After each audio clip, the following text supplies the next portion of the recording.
Good morning, beautiful souls. Welcome back to Channel Your Light on Your Intuitive.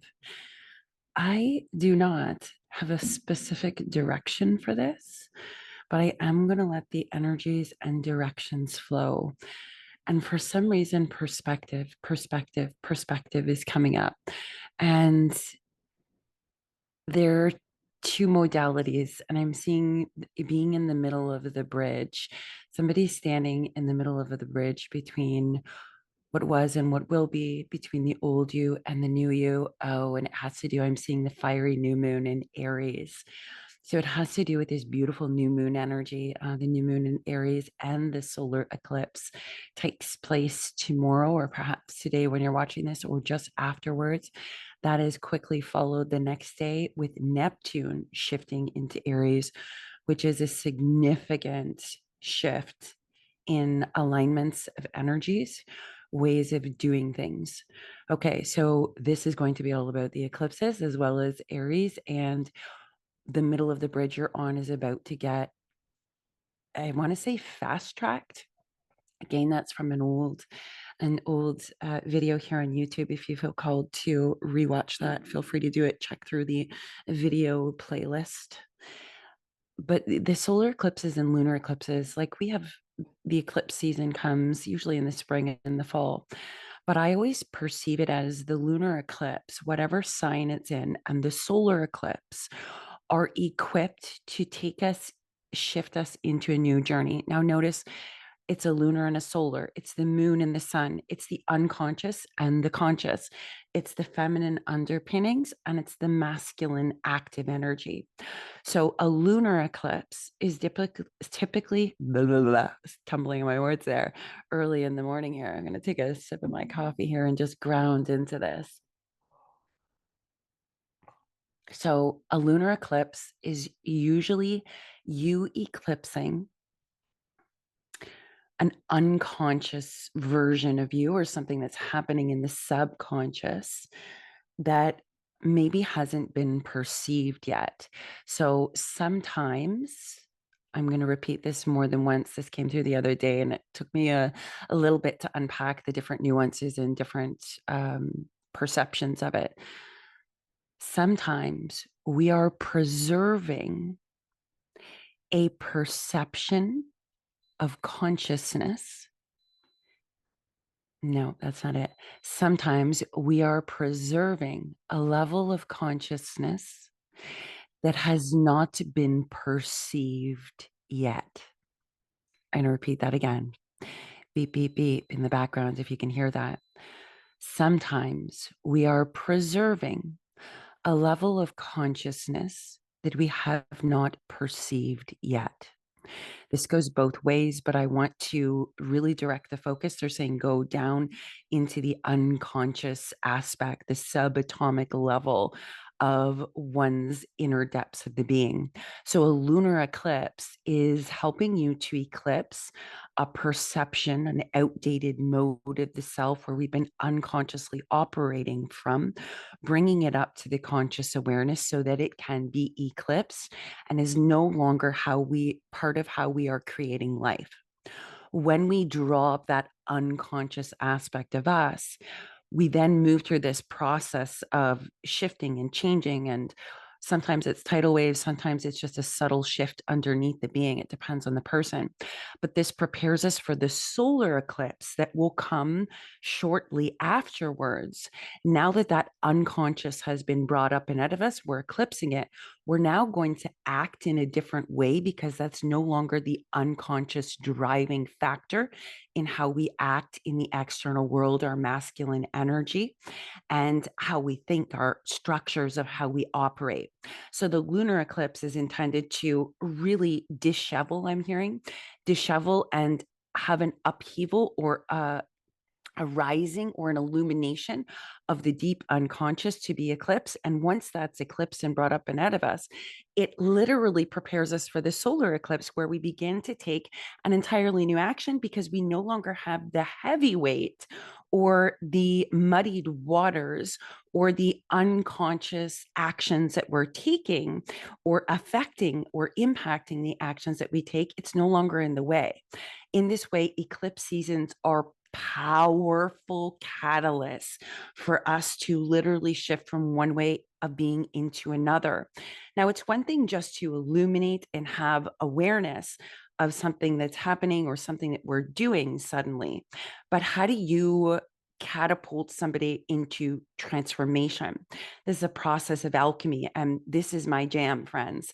I have alchemized some of the deepest, darkest, shadowy realms. And the process is key. And I'll link the channel specifically about process on here for somebody, because the process is the key. We think it's the solution, but it's not the solution. It's the process that even allows for a solution to arise or exist in the deeper nuances of it. So back to the eclipses, that was just a quick side note. The lunar eclipse prepared us for a solar eclipse. So we have an unconscious eclipse of all these old underpinnings, subconsciously, the way we're doing them, old wounds, old healings, awareness of the identity of it. And then we move into the solar eclipse where it's like, snap. Now I'm acting in a new way. Now I'm going to think in a new way.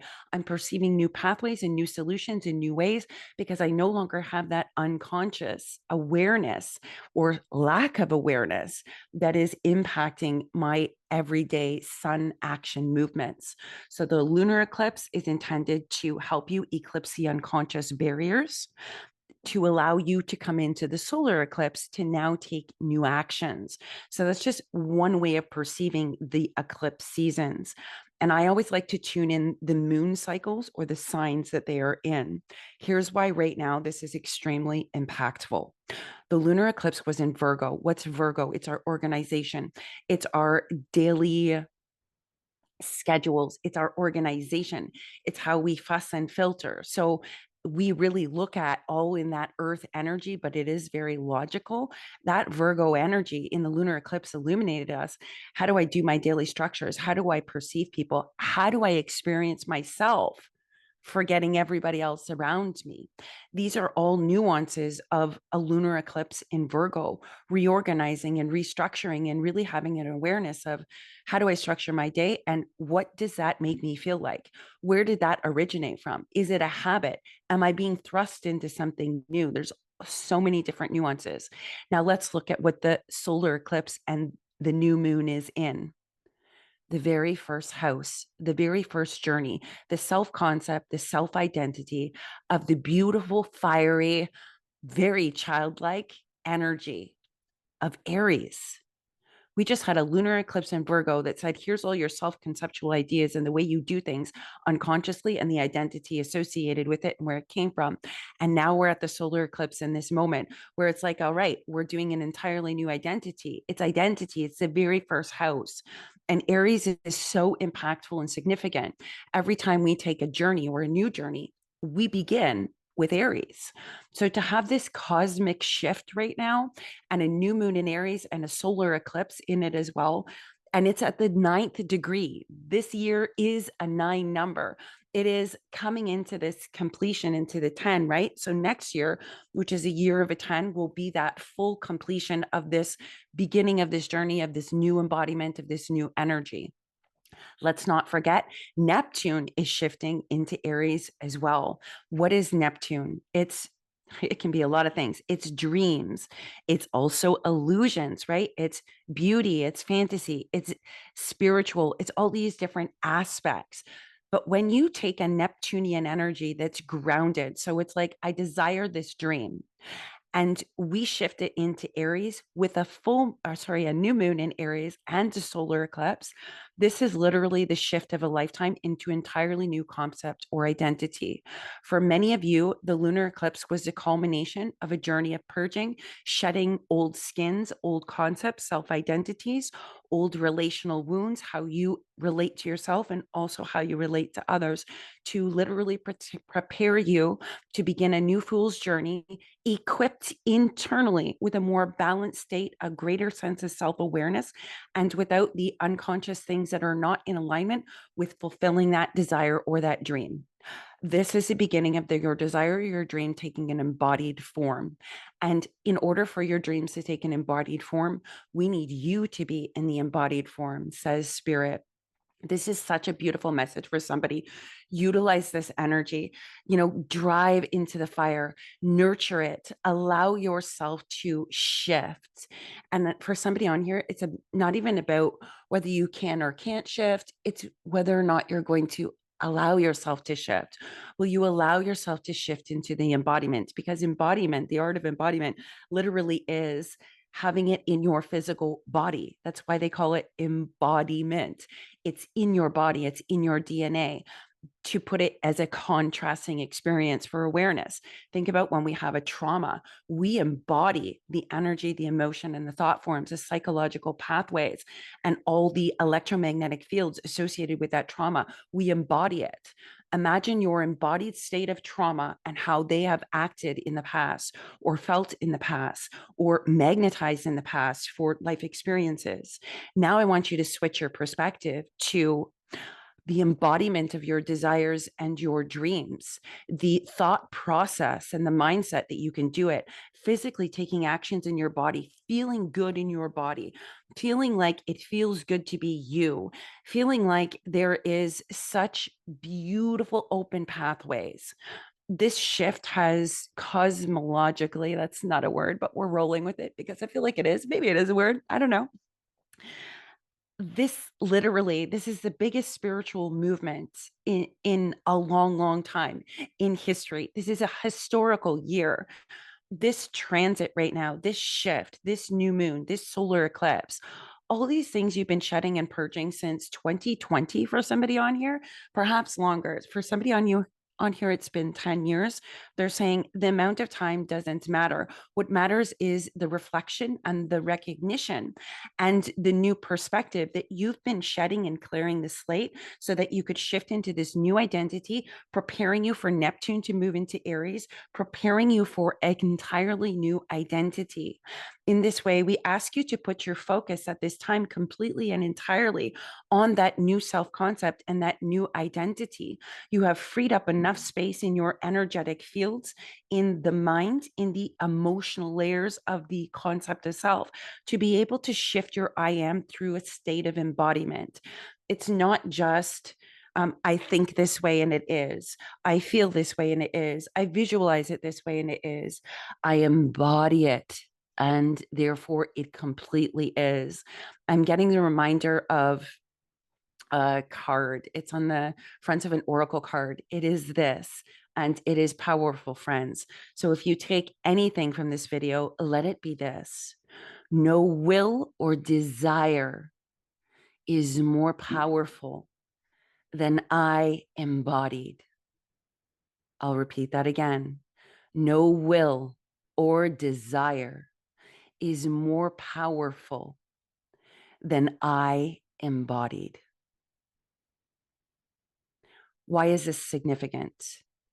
Your embodied state is fully, completely in alignment, full charge, full steam ahead, completely and entirely permeated and absorbed in your will, merged with the divine will, merged with your soul's deepest yearning. There is nothing but that because you have embodied it, mind, body, spirit.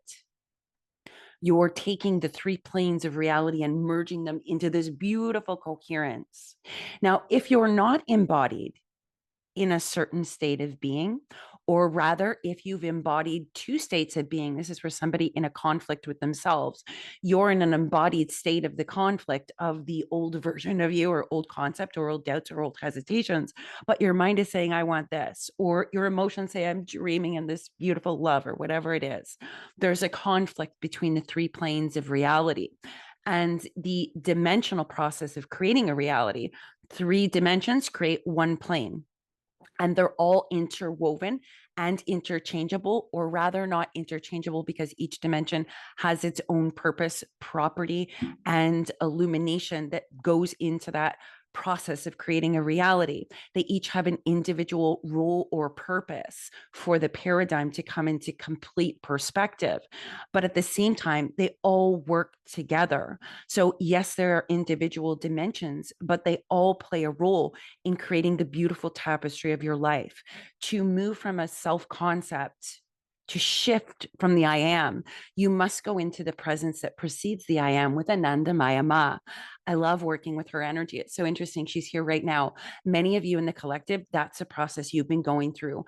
You have been discarding and shedding and leaving behind concepts of an I am that was built on foundational experiences. However, a number of collective soul pods move through this integrative process. We shed a version, a concept, an identity of the self, mind, body, and spirit, including the embodiment of it.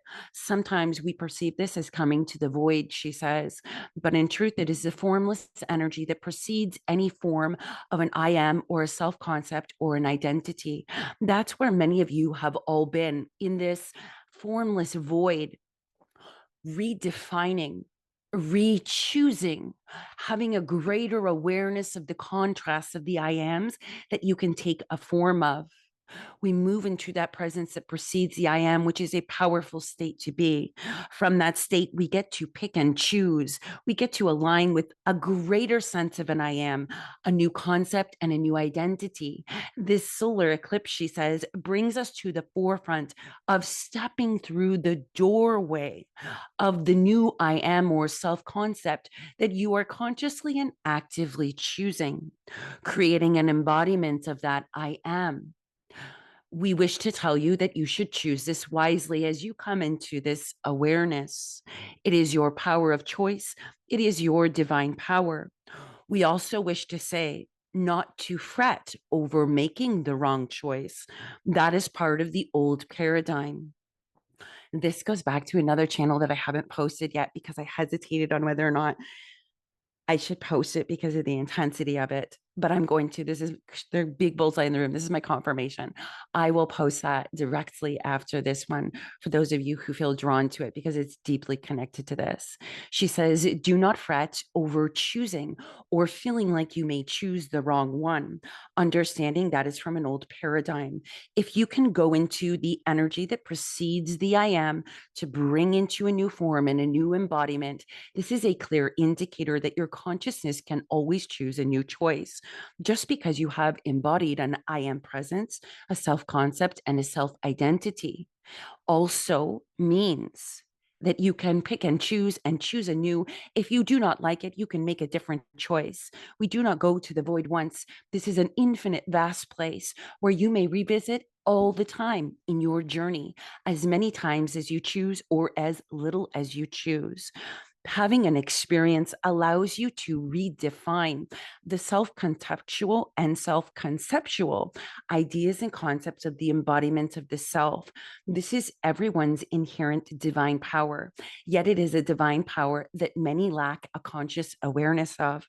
Even greater still is those who are in the liminal spaces, standing in the middle of the bridge, who waver back and forth between this deep knowing of this power within them, and yet also the other side of the bridge, holding the old contextual idea. It is time to release those things and step fully into a choice that you make consciously with a conscious awareness.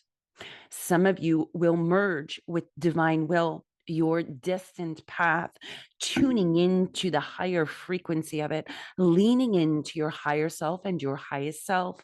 After all, what was the point, says ANANDAMAYI Ma, of going through a process of ascension? Well, it was indeed, my dear, to allow enough space within you, enough connection to be able to have your higher self descend into the physical embodiment of you, allowing your heaven and your earth to begin to merge, to begin to integrate, to begin to operate from the embodiment of the higher self, rather than simply perceiving it as connecting to the higher self, because that is part of the ascension process. We have very clearly and distinctively, along with the cosmic greater macro shifts, moved into the embodiments of the higher self, allowing us to anchor in higher dimensional frequencies, star seed channelings, anchoring all the formless divine energy into permeable forms that become permanent anchored structures on the earth plane. For those of you standing in the middle of the bridge, this is your confirmation that you may walk forward, and also a testament to what you have been experiencing on a greater perspective. Perspectives matter because we perceive ourselves when we open to a different perspective of others and of ourselves. She says, I want to pause right there. In order to come to a different perspective from others, we must reperceive ourselves. In addition, side note here, I have my daughter Ava coming in. If you have been observing how you relate to others or how others perceive you, you're being called to now look at how you experience yourself, to see the depths of you.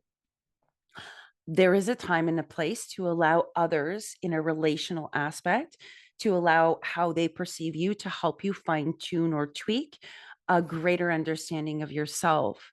But then there comes a moment where we move beyond that stage. And when we move beyond that stage, we then begin to realize that I'm going to perceive myself in my truest nature, therefore relinquishing all those that can only perceive me in a certain way because I've changed the way I've perceived myself. The moment you change how you perceive yourself, anyone that is only able to perceive you from the old self, how do I want to like make this into this sweet, nice, clear, direct, focused, organized bundle to describe this, because I feel like it's kind of moving through the shifting areas of it. To be very clear and concise in this specific teaching that I often share, but obviously in different ways for different people. It's why it's coming through with the shifting. I just want to bring it into a direct, focused form. When you change the way that you perceive yourself, no longer allowing the perceptions of others to determine who you are. All those that you encounter, when they suddenly energetically or consciously in the regular world discover that you're perceiving yourself differently and it's not in alignment with how they perceive you, if they cannot redefine how they perceive themselves in relationship to you, they will fall away. Some people cannot accept the new version of you or the new perception you have of you because it means they have to change how they perceive themselves as a dynamic relational aspect to you. I hope that is very clear. And yes, I'm feeling like it is. It makes complete and utter sense to me on multiple dimensions and multiple realms, no matter which way you look at it. If somebody perceives me to be codependent, but I've intentionally embodied an independent, detached form, and that person perceives themselves from a certain I am that is affirmed by a relationship of codependency with me, that naturally crumbles and falls away. They have two options at that point. They can either begin to see themselves in a different light because I'm no longer reflecting that relational aspect of codependency, or they are unable to at that time. It doesn't mean they won't later on in the future. They're unable to comprehend, ascertain, or have conscious awareness that they're going to have to perceive themselves in a different light in order to continue a relational dynamic with me. This is just an example to put it in like a tangible form of codependency, because that is something that has been indoctrinated and ingrained into all of us in some way, shape, or form. And I say all of us as a generality. Maybe some of you have it, and that's okay. The purpose is to be independent and interdependent, creating these beautiful creations on earth. But that codependent nature is a teaching tool to help us find our independence within ourselves. It doesn't mean we don't help others and others don't help us. It means we don't define our worth based on these relational values of perceptions of who somebody thinks we are and who we think we are. So Anandamaya Ma says this is a direct correlation and a tangible real-time example in our everyday relationships keeping in time, she says, with Venus, who is in retrograde to help us redefine the commitments we have made to ourselves and how they relate to all commitments we have made with others, to redefine your I am presence, your concept, and your self identity through this macrocosmic shift and embodying it through the solar eclipse. To redefine these things is to redefine your commitment to your sacred self and how you perceive yourself. This is the new concept or identity that it shall go along with, and one marries into the other and naturally merges into the other. All the old commitments that require you to be the old I am cannot be clung to. You cannot sustain both. She says, the one standing in the middle of the bridge, you're about to move to the other side. I'm seeing why did the chicken cross the road? To get to the other side. Why does the chicken need to get to the other side? Says ANANDAMAYI.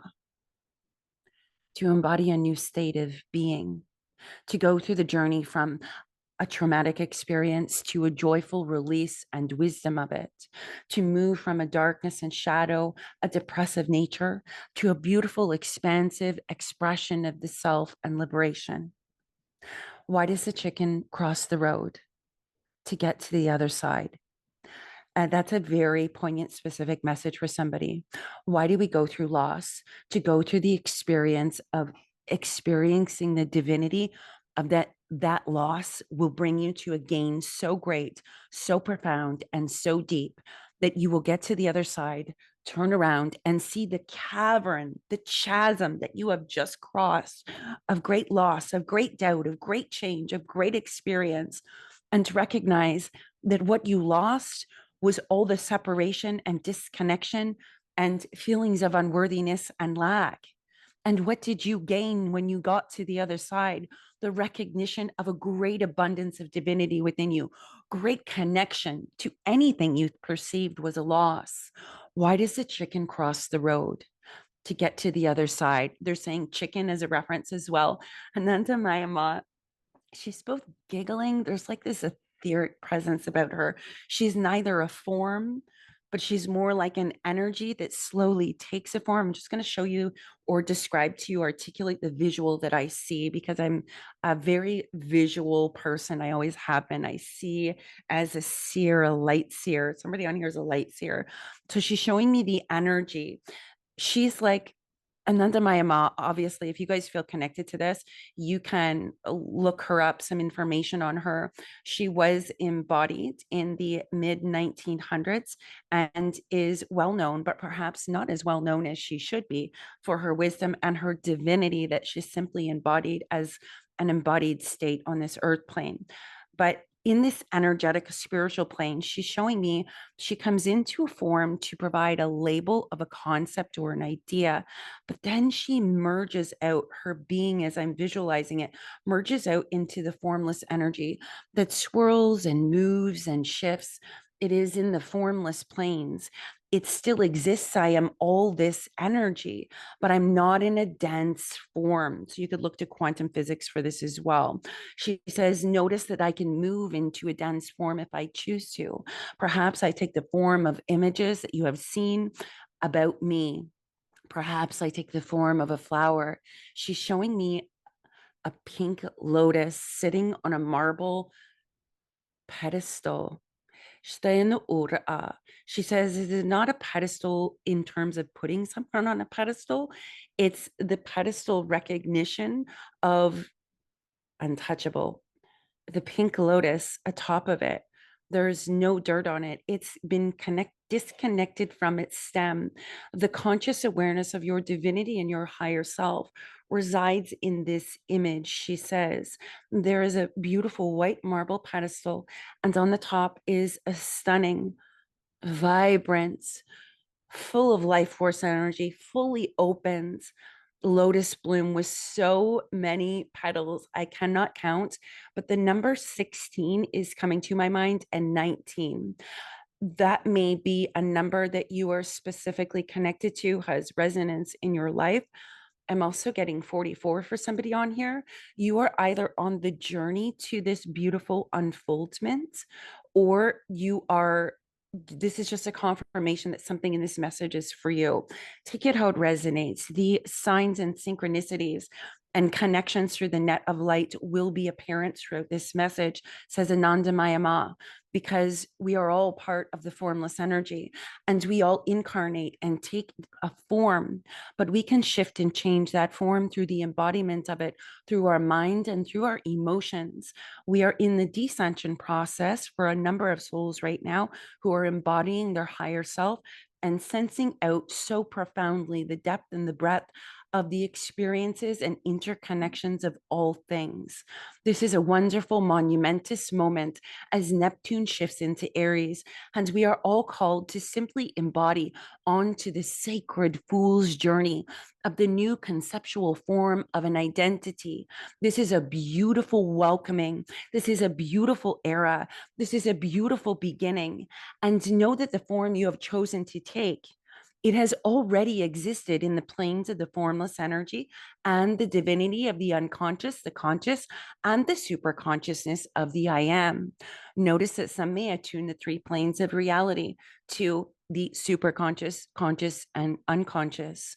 There are many different ways to perceive it and many different labels to attune to of the three planes of reality. It does not matter which one you attune to as your focus or your perspective aligns to. What matters is that you understand the full capacity of your empowered state of a divine being to choose and unchoose, to act and rest, to forgive, to choose anew, to let go, to release, to love, to encourage, to be in the void and be in the formless energy, and to also be in the form. We are all with you, says the ancestors, for this great awakening of a new embodiment for this particular soul pod that will be receiving this transmission, this energetic channeling frequency of the divinity within each of you and your own soul's core command and truth. You are powerful beings. It is time to consciously step into that power and embody the divinity, your personal will, merged with divine will, merged with the mind, the heart, and the emotions, and the beautiful sacred body that you chose to incarnate with. It is time to move, my friends. I am on fire right now, physically, my whole body. This is as it's meant to be, an unleashing of new life force energy in a new form, says ANANDAMAYI. It is a beautiful sacred time in the solar eclipse and the new moon in Aries. We shift the dreams in Neptune into the journey of it, the embodiment of it, with the very first beginning of Aries. Wow, friends. I think I needed to hear this channel. And of course, when channeling, we're embodying energy. So it makes sense that it feels so good. This energy is so vibrant. It's so rich. It's such an up level. There's a freeness to it. They're being told to highlight with a bullseye in the room. There is no longer a fear. Like Aries energy doesn't fear. They just go on the journey. And that's what I love about them. And to have a fearless state also means not that you don't have fear, but that you no longer fear making a mistake. You no longer fear you're going to make the wrong choice. You no longer fear or project poor outcomes. You're totally involved in the unknown presence and the joy of taking a new journey and all the potentials in all the positive forms, focused intentionally on the new form of the dream you wish to take, because all of those old fears have disintegrated that have been based in the illusions or the old contextual and they keep highlighting contextual and conceptual ideation of the self and self identity. Friends, let's move. That's what I want to say to that. I'm very excited. I'm hearing my daughter sing. What is it? I Believe I Can Fly. That's what she's singing right now. Oh, I need a drink of my coffee here. It's a beautiful day, a beautiful day. Oh, this song always plays when it's a sunny day. And I'm being told, ANANDAMAYI says, you can also play it when it's a rainy day. It does not need to be one or the other because of the lyrics tells the story of exactly what I've described. Thank you for sunshine. Thank you for rain. Thank you for joy. Thank you for pain. It's a beautiful day. I am not entirely sure who sings that, but the version where it's a little boy singing just touches my very soul. And she says, notice it's a beautiful day, whether it's rainy, whether it's sunny, whether you're feeling joy, or perhaps you're moving through a moment of pain. It's a beautiful day. There is an unfolding that is happening, and it is time for the sacred fools to begin their new journey through this portal and doorway into a new version of a form and an embodiment of an I am. The momentum has begun. The seeds are ready to be nurtured. Thank you for being here, beautiful souls. Thank you for cosmically rising with me. Thank you for everything you've been through. Thank you for sharing your love and light on this channel. Thank you for choosing the highest timeline for yourself. Thank you for all of the wisdom and pearls and diamonds that you have gleaned from all of the depths of your oceans. It impacts all of us. So let's keep going on that. Let's keep rising. Let's embody the pearls and the diamonds and shed that which was required to attain that wisdom. Oh yeah, I'm curious to know in the comments here because they just keep popping in these other little pieces here at the end of this, and that's pretty common for me, right? It's almost like the straggling energy or little things that need to be placed in. So I highly recommend if you're listening to my channels and sometimes you feel like clicking off midway or the beginning, like you do what's aligned for you. You know what's right for you. But sometimes the most beautiful gems come out at the end of my channels. Sometimes it's the journey to get to it that's actually illuminated. And this is why the process is key. If we dismiss the process and think we just need to go to the solution, we fail to recognize that the solution is in the process, and the process is valuable. That's why alchemy, that process, is so profoundly rich with wisdom, shifts and changes, knowledge, ups and downs that provides not just the solution you were looking for, but your process can provide you a multitude of pathways and solutions. And this is why unlocking your soul's innate wisdom is so important to me. So important because it's in you, friends. It is all in you. And ANANDAMAYI says that's why we wish to reignite, re-illuminate into the awareness of the souls on the conscious earth plane, the conscious awareness that you are all sentient beings. You all have the power of choice. You all can embody new forms. You all can refine your self-concept and your identity based on the wisdom from your experiences rather than allowing it to define you. We are going into a new definition of the self based on the refinements we have made from all those experiences, all the shedding of it, and all the wisdom gleaned. Oh, so good. Friends, some of this stuff is actually from my Dimensions of You course. Please feel free to check that out. I'll link it in the comments below. It's literally a blueprint, whether you're shifting from your 3D mission into your 5D purpose and embodiment. You get to explore all of the 13 dimensions, and it's a mapping system that I channeled through on how to see the process of creation of reality. How was your old reality made? And how can you consciously create a new reality utilizing all the dimensions rather than just this 3D dimension? We utilize the 3D to take the form of the higher self and embody it. So I'll link that in the video description box below. Happy new moon in Aries. Happy solar eclipse. Happy sacred fool's journey. Happy light. Oh, it's just happy, happy, happy. That's what I feel. Happy, happy, happy. So I will leave that with you, beautiful souls. And of course, In addition, if you wish to book a private session, sit down at the blueprint table as a one-on-one, please feel free to connect with me on my website, erinchandler.com, which I will also link in the video description box below.